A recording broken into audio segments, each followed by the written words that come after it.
Considering verses 18 and 19, and I didn't quite get through all the stuff I wanted to say about that. So we'll briefly pick up there and then move on to some other verses. So before we go any further, I'd like for Ray Daniels, if he would, to lead our minds in prayer. Gracious Father, we thank you for the life you give us. We bless you with studying our word and getting the truth from it. Keep your brothers and sisters in Christ. Thank you for all good things in life you give us. Love us and keep us and take care of you, Brother David, and the teacher. Okay, let's briefly look at verses 18 and 19.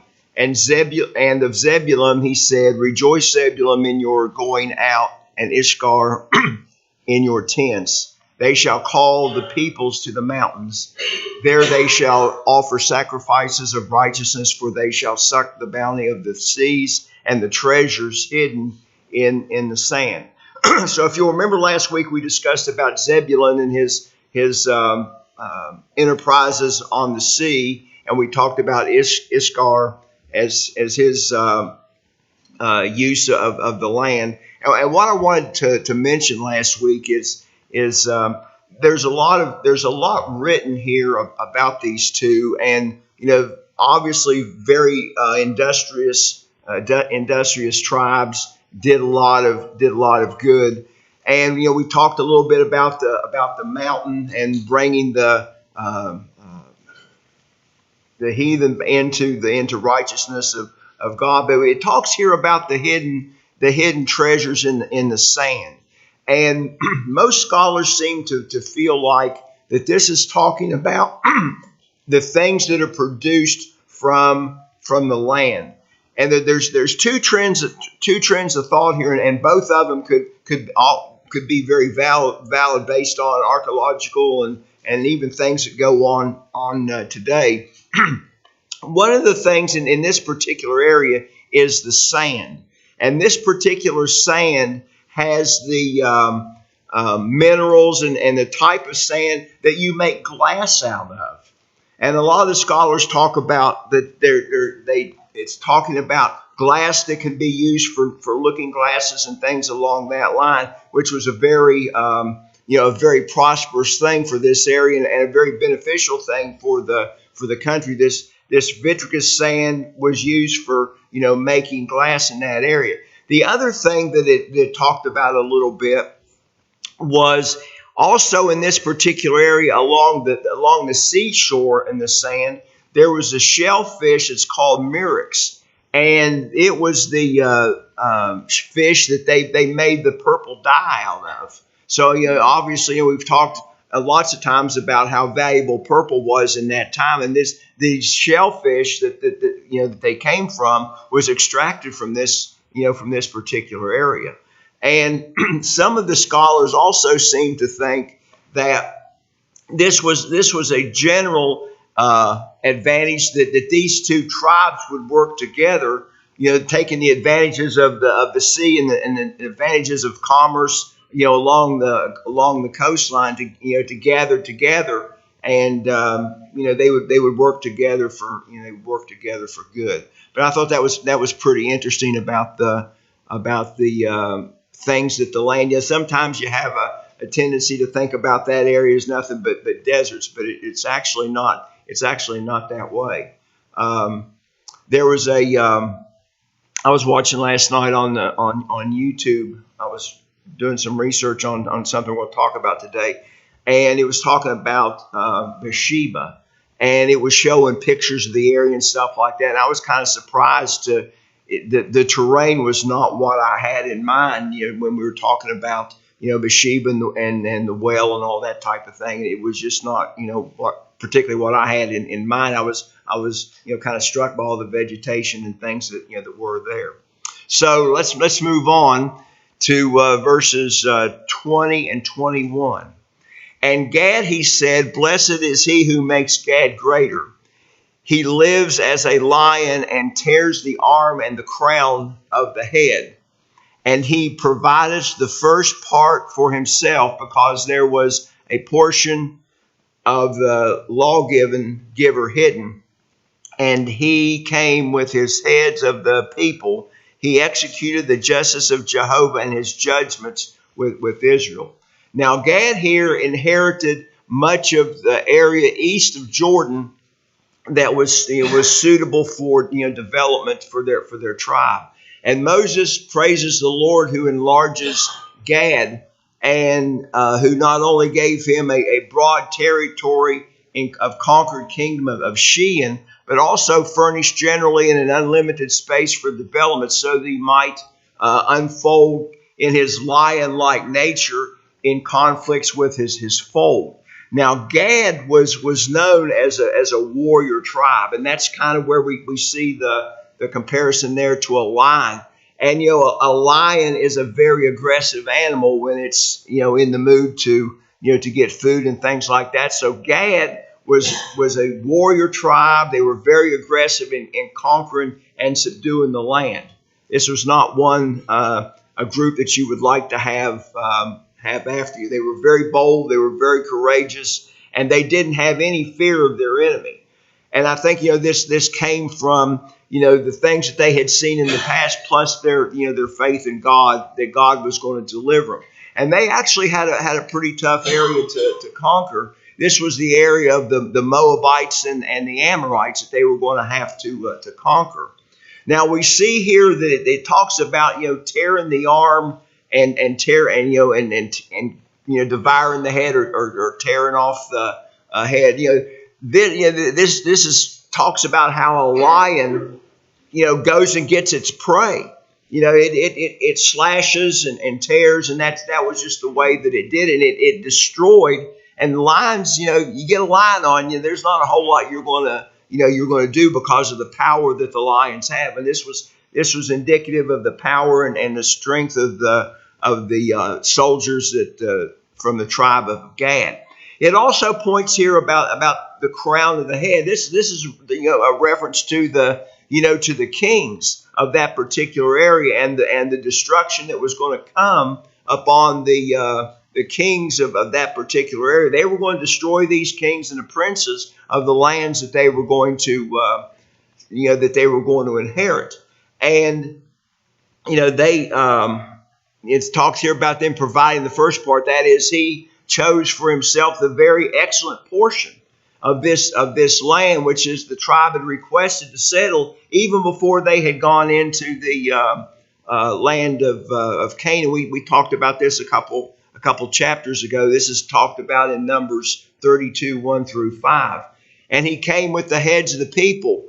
They didn't just stop right there where they had their land assigned to them. They moved on with the rest of the children of Israel, and they helped them conquer the rest of the lands. They didn't just stop there and say, well, we're done here, we're going to stop here. They didn't do that. They sent their armies and their soldiers on across Jordan and assisted the other tribes who maybe weren't such good warriors in getting the land there. And they also helped subdue the land of Canaan. And we see here they understood that this was the justice of the Lord. This was God's will, and this was God's way of meeting justice upon these people who would persecute the children of Israel. So together, the tribe of Gad and the rest of the children of Israel, they brought the righteous judgment of God upon these Canaanites, and they expelled them from their land, and they destroyed them, and they tried, of course, to destroy their religion also, but it didn't quite happen that way. Comments about those verses. All right, let's look at verse 22. And of Dan, he said, Dan is a lion's whelp. He shall leap from Bashan. So Dan here settled in an area inhabited by lions. And we can read about this in Judges 14 and 5. And they migrated into northern Israel, which was a land at that time that abounded with lions. And the people of this tribe were similar to the lions, like the tribe of Gad, in their aggressiveness and strength. So this was a very strong warrior type of tribe too, and they were up to the they were up to the north. Now, the Jewish interpreters observed that Bashan was a place frequented by lions, and who issued thence all these parts to look for prey. And they were kind of the northern defense for the children of Israel. And Moses probably intended to point out the strength and the prowess of the tribe, that they were going to extend into this northern territory and live sort of a predatory type of life, because they were kind of out there by themselves. They had a kind of an open border at the top.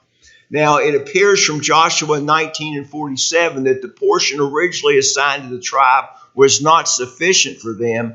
Hence, they needed to go out and war against Leshem and take some additional lands and territories for their tribe. And we see here the warrior nature of this tribe also. So the character here it's comparing them to having the courage of a lion in their endeavors. Comments about that verse. Okay, let's go to verse 23. And of Naphtali, he said, O Naphtali, satisfy with favor and full with the blessing of Jehovah, possess the west and the south.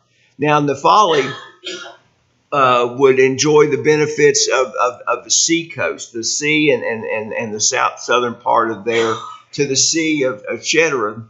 And it was a very comfortable area in relationship to the body of water.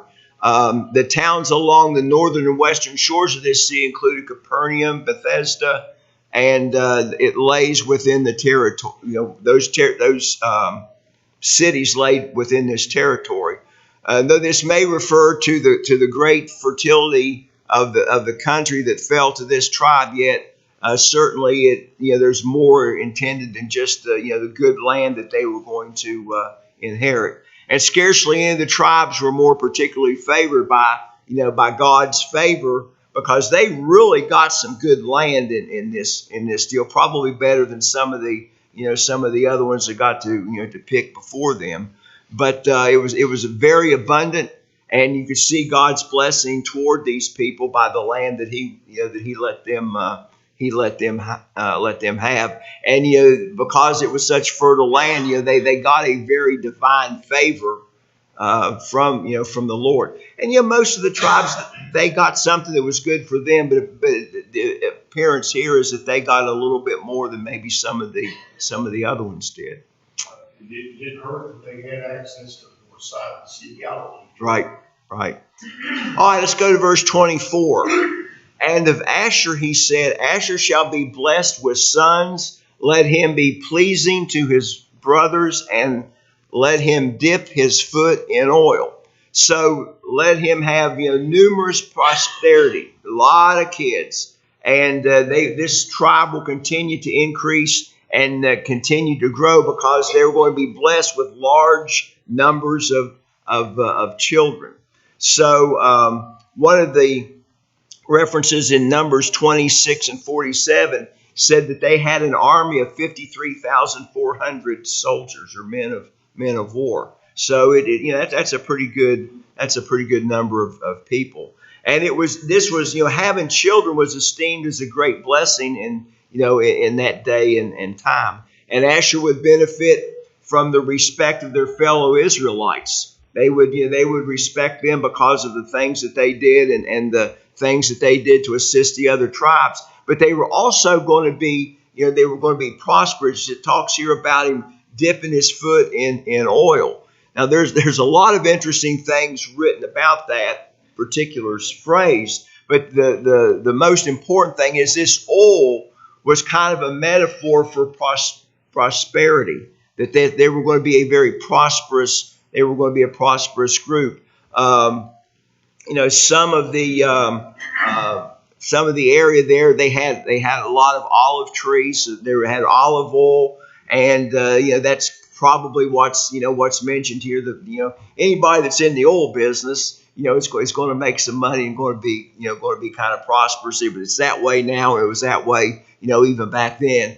And it's also kind of interesting to note that in our time, in that particular area, there's still some oil and pipelines and oil pipelines and stuff that go through this land of Asher.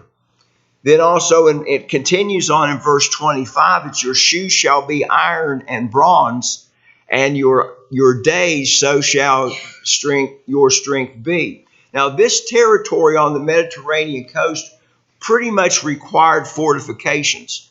Most of the towns that were in this area were fortresses rather than just regular towns. But we see here that God would be there to protect them. And to complete the prosperity, security, and rest were going to be required for them to enjoy the blessings that God bestowed on them. And this it talks here about this shoe.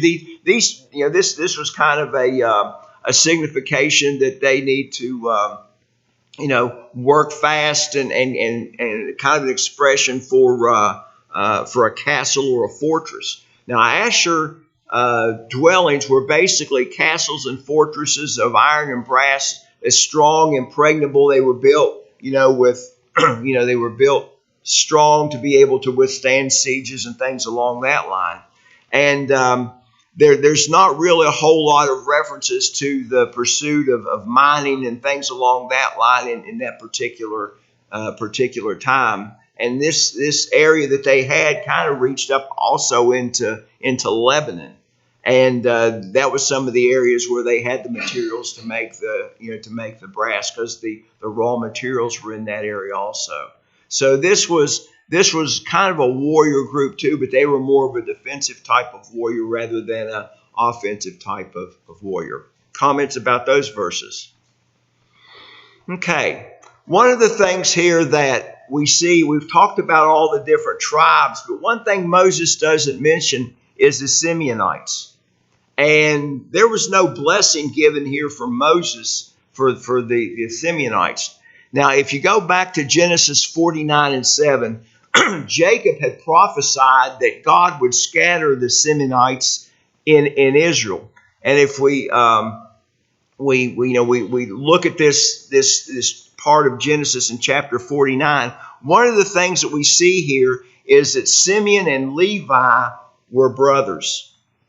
And not only were they brothers from the same parents, but it seems that they had the same kind of disposition and personality. Kind of strong-headed, a little bit deceitful, a little bit vindictive, and sometimes downright cruel. Now, we mentioned before, when we were studying that Leah was the mother.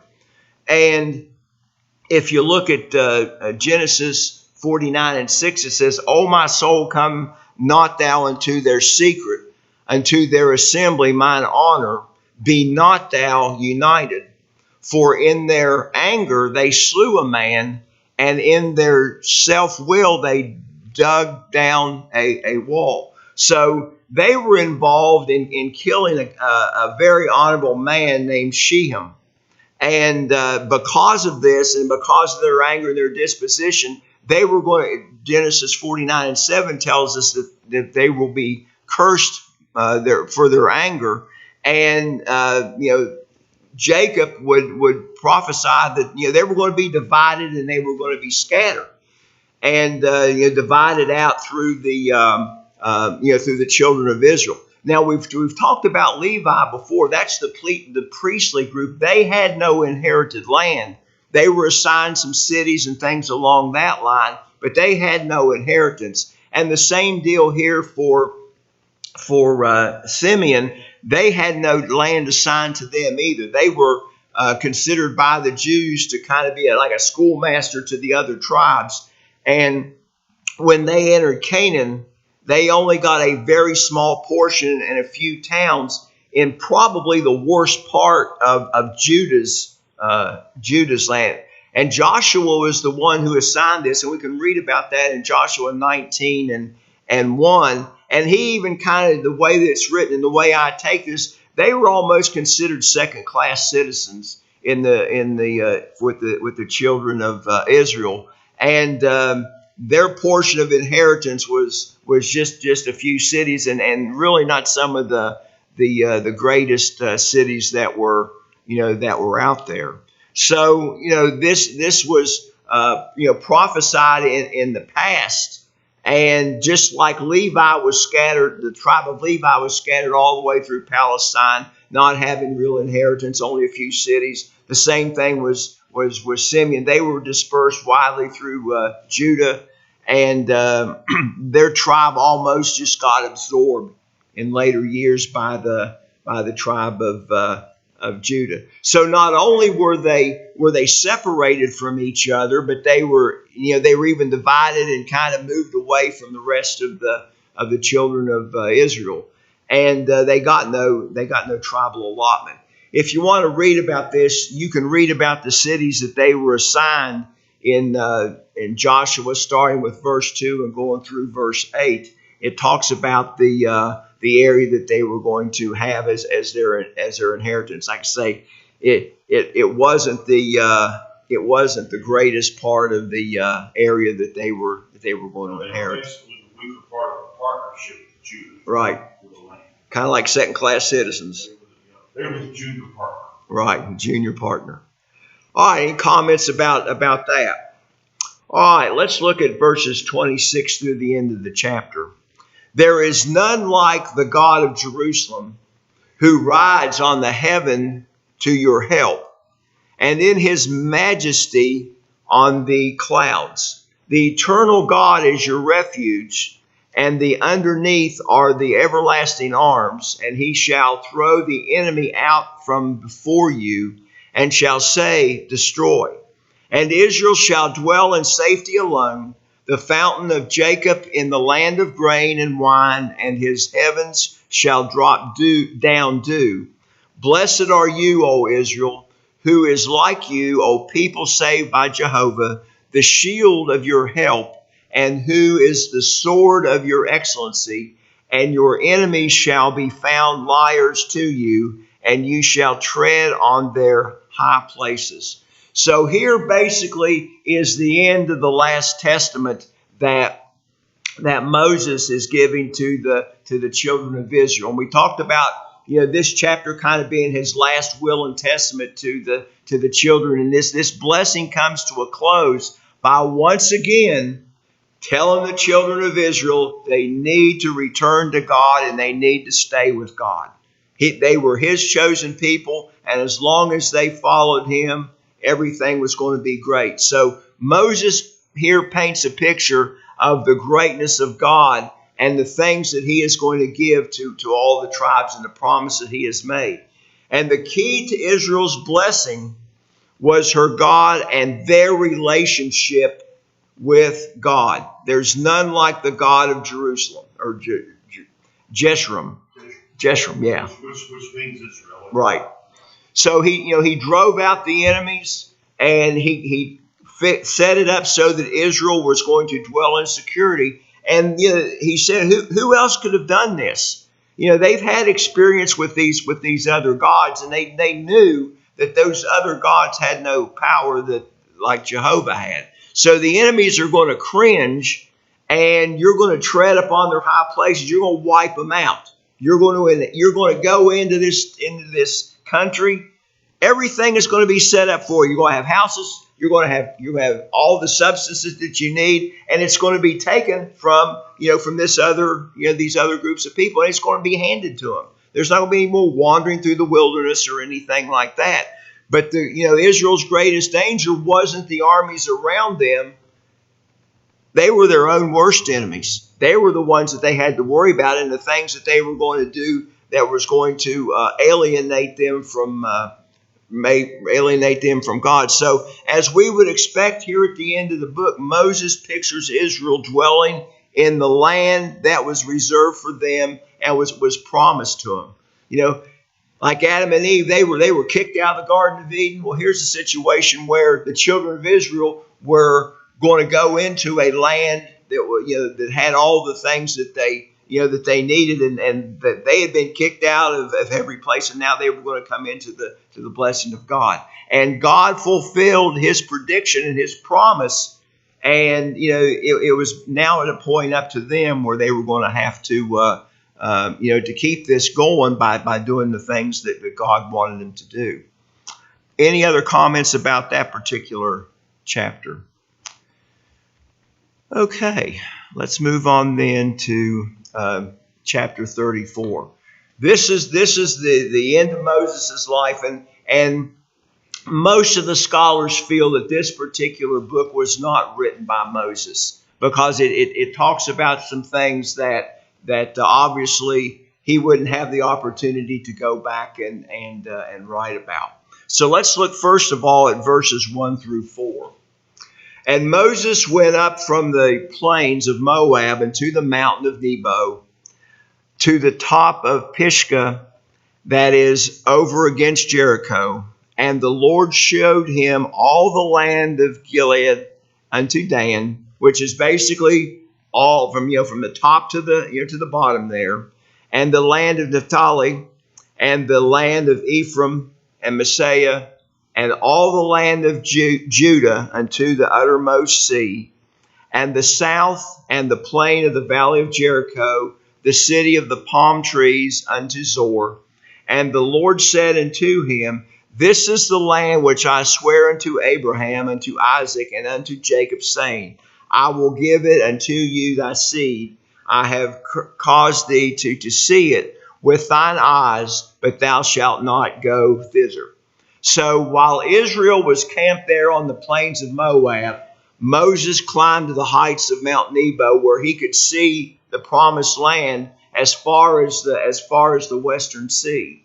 And Moses went up from the plains of Moab into the mountain of Nebo to the top that was over against Jericho, and the Lord showed him all of this land from north to south, from east to west. Moses got to view it with his own eyes, and he got a really good vantage point to see it from, and you've got to kind of put yourself in Moses' place. This was the culmination of all the things that he had worked for all those years. And even though he didn't physically get to enter the land, he at least got to see it in his mind's eye. I'm sure he could kind of envision himself walking into this particular land. And this sight of every part of the land on the east and west was not a vision, but he actually got to see this with his bodily eyes, and his natural power maybe was miraculously increased, but it was not a vision. He was actually looking out there and seeing all of these things. So God had given him this last glimpse of the glorious land. He was not going to be able to tread there, but he delighted in being able to view it, because he was kind of the last of his generation to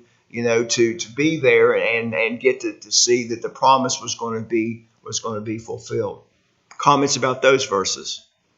So let's look at verse 5. So Moses, the servant of the Lord, died there in the land of Moab according to the word of the Lord. So after Moses was allowed to see this, then he died. The Lord took him. And I think the most significant thing about this particular verse is, what was the description of Moses? He was a servant of the Lord. There was a lot of things that Moses could have been called at this point. He could have been called a prince of Egypt. He could have been called the murderer of the Egyptians. He could have been called the shepherd in the wilderness. He could have been called the spokesman for a nation. He could have been called a miracle worker. He could have been called a prophet. He could have been called Moses, the man who saw the peace of God's glory. But he was never able to enter the promised land. But what a better title and what a better thing to have. Of course, Moses didn't have a tombstone, but what a better thing to put on his tombstone than servant of the Lord. That pretty much sums up the whole thing. If that's his epitaph, that's probably as good as it gets. Comments about that verse. All right, let's look at verse 6. And he buried him in a valley in the land of Moab, over against Bethpur, but no man knoweth his sepulchre unto this day. So notably, the Lord buried Moses.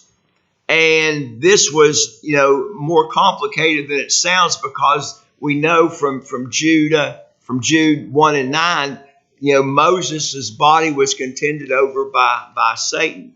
And if we look at Jude 1, verse 1 or 1 and 9, yet Michael the archangel, when contending with the devil, he disputed about the body of Moses, thus did not bring against him a railing accusation, but said, the Lord rebuke thee.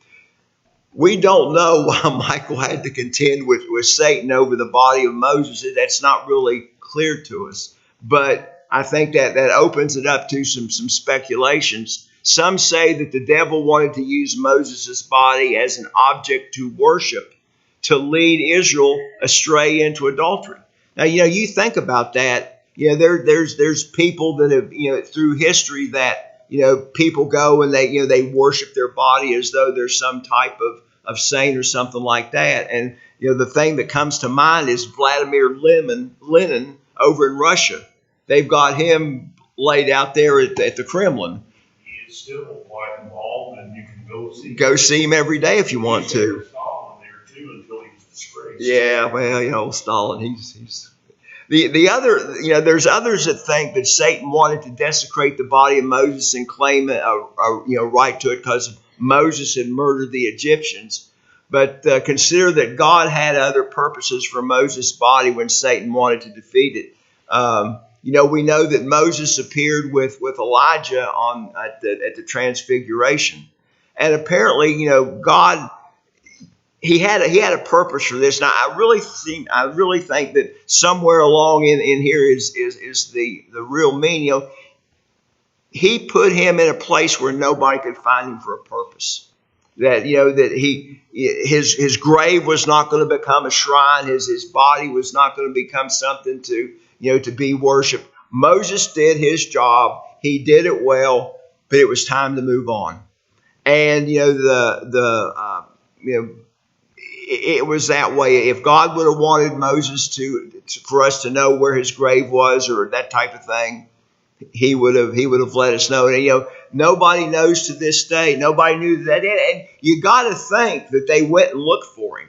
They went and try to find him, but nobody has been able to find him. Not in that time, and not in our time. In our time either. Yeah, I like to watch shows like on the Smithsonian Channel and stuff. And you always hear about these searches, both for ancient Egypt and in Israel. Mm-hmm. But one name you never hear mentioned in archaeological digs is Moses' body. It's almost like it's a closed subject. Right. They look for other things that are in the Bible, but they never look for Moses' body. Well, they didn't know where it was then, so they're not going to find it now. Talk about a kneeling. That's absolutely right. People do that God had took it. Mm-hmm. Now, I don't know what the circumstances were, but they mourned for him for 30 days. Right, yeah, we're going to get to that. So, somewhere in this, I don't know if Moses told them all goodbye before he went to the mountain with the Lord. It doesn't give us that information. So I don't know what his farewell message would have been, but. Well, we kind of know what it was, on that. The whole book of Deuteronomy, but it's history. Well, yeah, and the thing about it is, you see him wander off. Did anybody try to follow him? And did he have to turn around and say, "Look, go home. Leave me alone here"? You got to kind of wonder that. And you think I think a lot of movies. You think about the searchers and John Wayne. At the end of the movie, he turns around and walks off into the sunset, but nobody follows him. It's kind of like the deal with Moses. They're all kind of standing there watching, and nobody, we don't know, but probably nobody followed him. In the Ten Commandments, he basically just walks away. Now there was sunlight clutching at him, but he walks away. Walks away. Yeah. So let's look at verse 7. And Moses was 120 years old when he died. His eye was not dim, nor his natural force abated. So, living to be 120 is a pretty good feat. And really, we can kind of divide Moses's life into three sections: 40 years in Pharaoh's court, 40 years in Midian, and 40 years, caring for the children of Israel in Egypt and then through the wilderness. So he lived a very long life, more than the common man of that time, or even of our time. And but yet, even though as old as he got, his eyes were not dim. He wasn't blind. He had good sight, and his natural force was not abated. His mind was clear. He was strong. His intellect was not decayed. His memory, his judgment, everything was right there as it was as he was a young man, all the way to the end of time. And there's not many people that even that live to be 100 that you can say that about. Usually there's a lot of physical infirmities, but we didn't see this with Moses. He was strong to the very end. You think about it, he had to walk up a mountain before he died. He walked up a mountain several times. And there's probably people in this room that would be huffing and puffing when they got to the top of the mountain. And Moses was 120. So we put there for a purpose too. Moses did not die of old age. Right. He died on God's turf. Right. I mean, he was still gone longer if it had been God's will. And God decided it's time. It was God's will that it's time. So let's look at verse 8 here. It says, "And the children of Israel wept for Moses in the plains of Moab 30 days. So the days of weeping and mourning continued for Moses were ended." So, as great as Moses was, there was a time for the mourning to end. And there was a time, for the children of Israel to move on.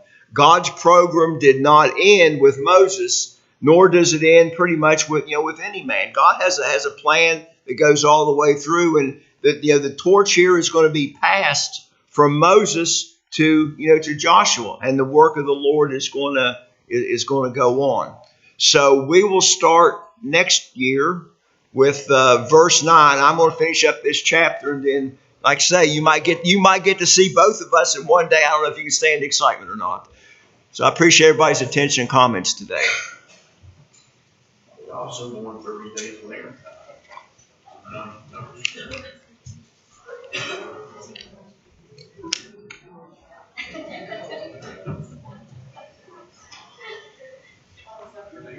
All right. Huh?